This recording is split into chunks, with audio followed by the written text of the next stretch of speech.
ہمیشہ باطل کے ساتھ مخلص اور عمر رسیدہ لوگ رہے ہیں۔ نوجوانوں میں بھی انتہائی وہ لوگ جو شعور رکھتے تھے، ورنہ ہمیشہ باطل کے ساتھ عورتوں نے ساتھ دیا ہے اور کم عمر بچوں نے دیا ہے، جو آخری دور کی نشانی بھی ہے۔ دجال جب آئے گا عورتیں اور بچے اس کے ساتھ بہت ہوں گے۔ حق ہر دور میں موجود رہا ہے، مشن حسینی ہر دور میں رہا ہے، حسینی آواز دینے والے ہر دور کے اندر موجود رہے ہیں۔ یہ اپنی اپنی استعداد ہے، طاقت ہے پہچان کی کہ وہ کسی کو پہچانے یا نہ پہچانے، حق کسی پہ ظاہر ہو یا نہ ہو، لیکن حق اسی پہ ظاہر ہوتا ہے جو حق کے قریب جاتا ہے۔ پانی پیاس اسی کی بجاتا ہے جو پانی کے قریب ہوتا ہے۔ اور آج بھی مشن حسینی کو ان نوجوانوں کی ضرورت ہے، آج بھی مشن حسینی پہ ان حق بیان کرنے والی زبانوں کی ضرورت ہے، آج بھی مشن حسینی کے اوپر شہید ہونے والوں کی ضرورت ہے۔ اگر کوئی یہ سمجھے کہ میں پرامن طریقے سے، شاہانہ طریقے سے دین پھیلاؤں، بس مجھے کوئی تکلیف نہ آئے، مجھے کوئی دکھ نہ پہنچے،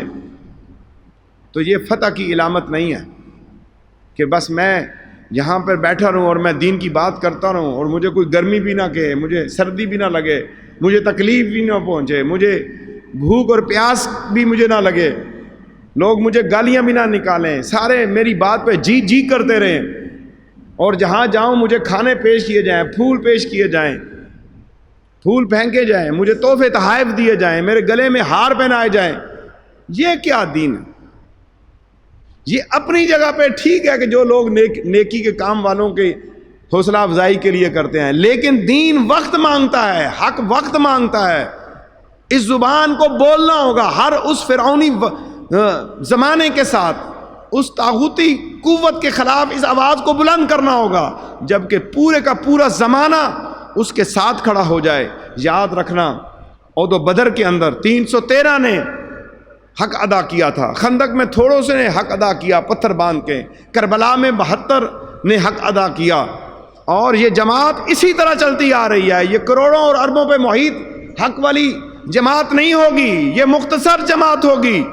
جو ہمیشہ حق کے اوپر قائم رہتے ہوئے باطل کے خلاف ٹکر رہے گی۔ اور اس کے دو دستور رہیں گے، ایک امر بالمعروف قرآن و سنت کی آواز کو لوگوں تک پہنچانا، اور دوسرا امر بالمعروف یہ ہے کہ لوگوں کو بتانا کہ اب فتنہ بڑھ رہا ہے، اب یہ قرآن و سنت کے خلاف یہ لوگ جا رہے ہیں، اور ان لوگوں کے شعور کو بیدار کرنا۔